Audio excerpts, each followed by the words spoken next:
آج کیس کی سماعت جو ہے مکمل ہو گئی ہے۔ چیف جسٹس صاحب نے فیصلہ جو ہے محفوظ کر لیا ہے۔ ہمیں پوری امید ہے کہ اس کے اندر، کیونکہ یہ شارٹ سینٹینس ہے، 3 سال سزا ہے، اس کے اندر خان صاحب کی بیل جو ہے وہ ہو جائے گی۔ پہلے ہمیں پتہ چلا کہ ابھی اناؤنسمنٹ جو ہے ہونے لگی ہے، لیکن ابھی اطلاع ملی ہے کہ ایک فیصلہ جو ہے کل تک ملتوی کر دیا گیا ہے۔ دیگر حوالوں سے ہمیں اطلاع ملی ہے کہ مختلف ٹیمیں جو ہیں وہ، ایک تو لاہور سے ٹیم جو ہے وہ اجازت لے کر وہاں پر جیل میں گئی ہے انٹیروگیشن کرنے کے لیے۔ میں اس کے اوپر واضح کرنا چاہتا ہوں کہ خان صاحب نے تمام سوالات کے جواب، ہماری لیگل ٹیم اسماعیلی بھٹر صاحب، انتظار، ہم سارے وہاں پر موجود تھے، اور تمام سوالات کے جواب خان صاحب نے وہاں پر دے دیے۔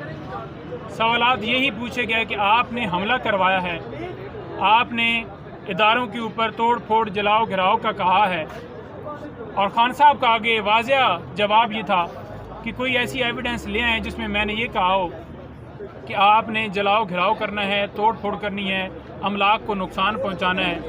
تو کوئی ایسی ویڈیو، کوئی ایسی ایویڈنس جو ہے ان کے پاس نہیں تھی، اور خان صاحب نے واضح کہا کہ پرامن احتجاج آئین پاکستان ہمیں اجازت دیتا ہے۔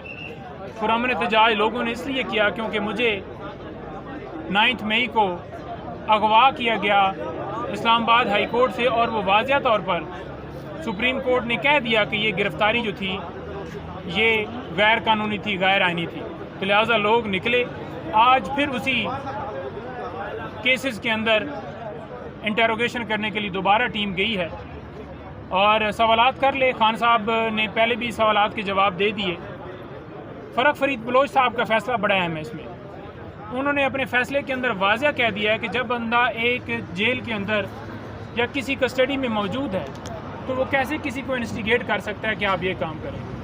جتنا ٹائم وہ گرفتار رہے ان کا کوئی رابطہ کسی کے ساتھ نہیں تھا، نہ ان کے پاس موبائل کی فیسلٹی تھی، تو وہ کیسے یہ کام کر سکتے ہیں۔ فیصلے کے باوجود خان صاحب کے انویسٹیگیشن ٹیم کے سامنے، جے آئی ٹی کے سامنے جوابات دینے کے باوجود آج پھر ایک بہانے سے اجازت لے کر ٹیم وہاں گئی ہے۔ خان صاحب جوابات تمام سوالات کے دیں گے، اور ہمیں پوری امید ہے کہ کل خان صاحب کی جو ہے وہ اس توشہ خانہ کیس کے اندر ضمانت ہو جائے گی۔